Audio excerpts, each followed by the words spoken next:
Matapos maaksidente sa motor ang isang lalaki mula sa Maramag, Bukidnon, ang kanyang mga binti at paa nangitim at parang nabubulok na. Ang nagsisilbi niya ngayong parang mga paa, sarili niyang kapatid. Sa tuwing sakay siya ng kanyang motor, pakiramdam ng 23 anyos na si Mark John, malaya siya. Halos araw-araw po kaming nagra-ride. Pero isang aksidente sa motor ang tuluyang bumago sa takbo ng kanyang buhay. Dahilan para ang kanyang mga binti lumobo, nagkulay talong, at para bang nabubulok na.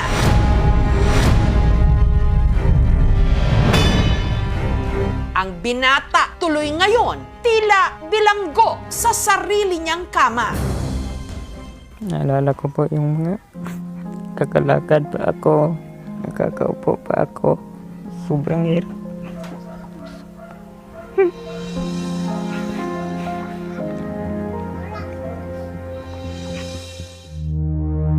Sa kubong ito sa Maramag, Bukidnon, nakatira si Mark John. 5 taon na siyang tila isa ritong preso. Ang kanyang mga binti at paa madalas daw namamanhid. Kaya kahit mga simpleng bagay, hindi niya nagagawa. Pagkatapos ng operasyon, hindi na ako makatayo, makaupo, makagalaw na, nakatagilid, hindi na rin. Ang nagsisilbi niyang mga paa, ang nakababata niyang kapatid na si Jeboy. Naawalan ko. Nalooy kong kuya, di man siya kalakaw. Kaya po nga birado ako kamot. Tapos akong likod nol. Masa pa. Tapos akong likod nol. Pinupunasan po muna yung likod ko para hindi po kasi makati yung likod ko. Okay.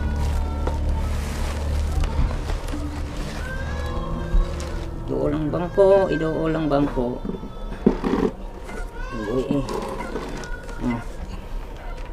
Nakaalalay rin si Jeboy sa tuwing maliligo ang kanyang kuya Mark John. Kay patong man sa bangko, yung tiil.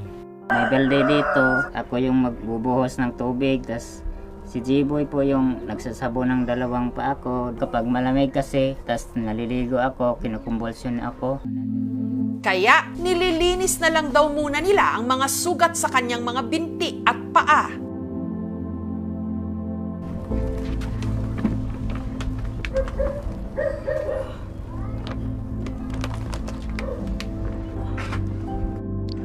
Kapag ganun na ini-sprayan ka ng alcohol, masakit ba? So, naramdaman ma. Kapag mainitan ako sa likod kong papaupo, nakulo sandali. Para mapreskuhan ang kanyang kuya, kumukuha si Jeboy ng dahon ng saging at inilalagay ito sa likod ng kanyang kapatid.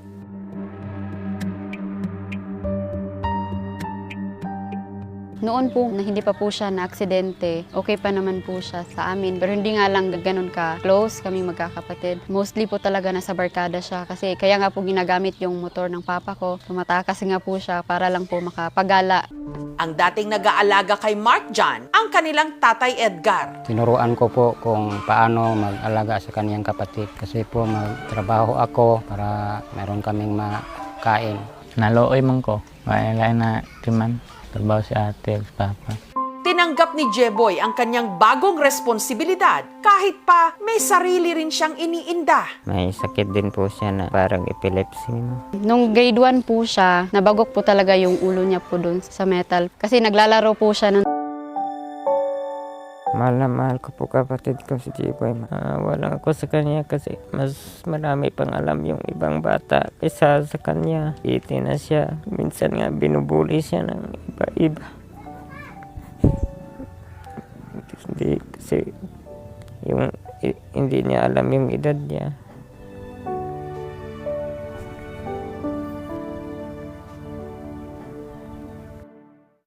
Si Mark John pa naman daw sana ang mag-aalaga sa kanilang bunso kung hindi lang nangyari ang sakuna.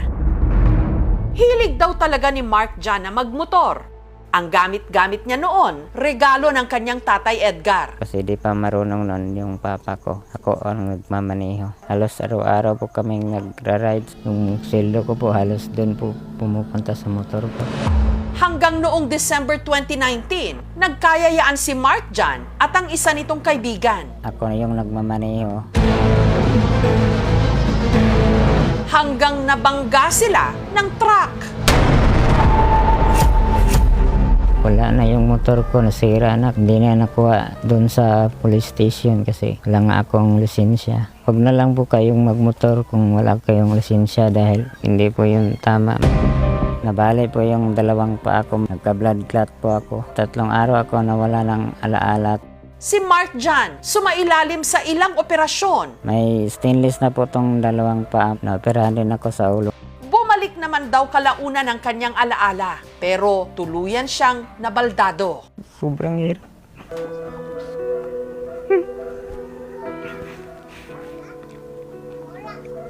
Naalala ko po yung mga kakalakad pa ako, nakakaupo pa ako. Kung hindi pa lang sana ako naging ganito. Ang kanyang mga binti naman, nagka-diferensya. Lumalaki ng lumalaki. Una sa paa, umana sa hita, tapos dito sa legs, tsaka sa umitim. Sobrang hirap.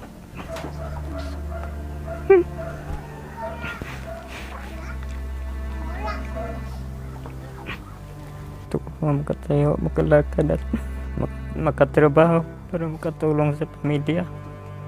Hindi pa naman ako nawala ng pag-asa. Gagaling pa ako sa tulong ng Diyos. Sa tulong ng LGU, nitong nakaraang taon lang napakonsulta si Mark John. Wala namang nabanggit ang doktor na infeksyon. Kaya lang daw lumalaki dahil hindi ko magalaw-galaw at ma-exercise araw-araw. Iniinom ko daw na tubig, hindi ko maipalabas sa pamamagitan ng pawis, kaya dyan pumupunta. Para makatulong sa pagpapagamot, nagpaabot ng tulong ang lokal na pamahalaan ng Maramag. At upang mas maging komportable sa kanyang paghiga, niregaluhan din nila si Mark John ng kutsyon. If ever after admission, ma-discharge na, pwede lang yun request nila doctor para at least nila joy makatanaw sa progress sa pag-heal sa imuang summer. Nagbigay rin ang aming programa ng financial assistance.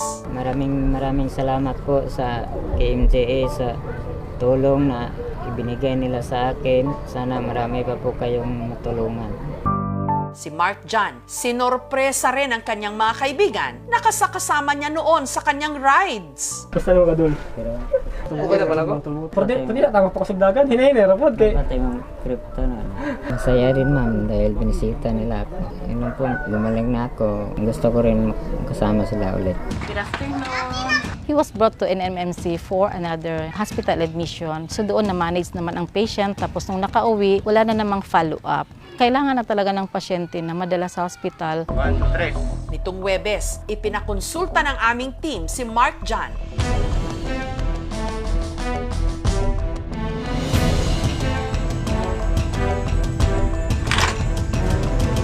Mayroon siyang infection, septicemia or sepsis, kasama na yung sa dugo nyo. Mayroon siyang infection sa knee, din sa mga sugat niya. Sa ngayon, he's lucky na medyo na agapan ng konti pagdating dito. Matreat yung sepsis, you can give appropriate antibiotics.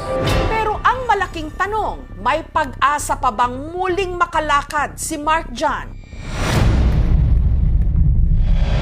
From the start, meron na siyang tinatawag namin spinal cord injury. Wala nang chance na magbalik yung movement ng dalawang paa niya. Yung fracture naman niya sa femur, yung dalawang binti niya, walang problema, no? Nag-heal naman siya. Mayroon lang siyang infection sa tuhod niya kasi doon man pinadaan yung bakal, yung implant. Pwede natin tanggalin yung bakal para maibsan yung focus ng infection. Wala pa mang rason na putulin siya. So as much as possible, i-save talaga. When it comes to spinal cord injury, ang pinaka maganda dyan is yung multidiscipline approach. Mayroon kang rehab, PT, occupational therapy. Nanalangin ako maglakad pa. Hindi pa rin ako nawawala ng pag-asa. Si Mark John, umaasang muli siyang makakatindig. Makakalakad. Iduulang bangko, iduulang bangko. Muling makakahakbang patungo sa isang mas magandang bukas. Gusto na kumaulian siya. Sana po matulungan niyo po ako. Hindi pa po kasi ako nabala ng pag-asa na gumaling pa.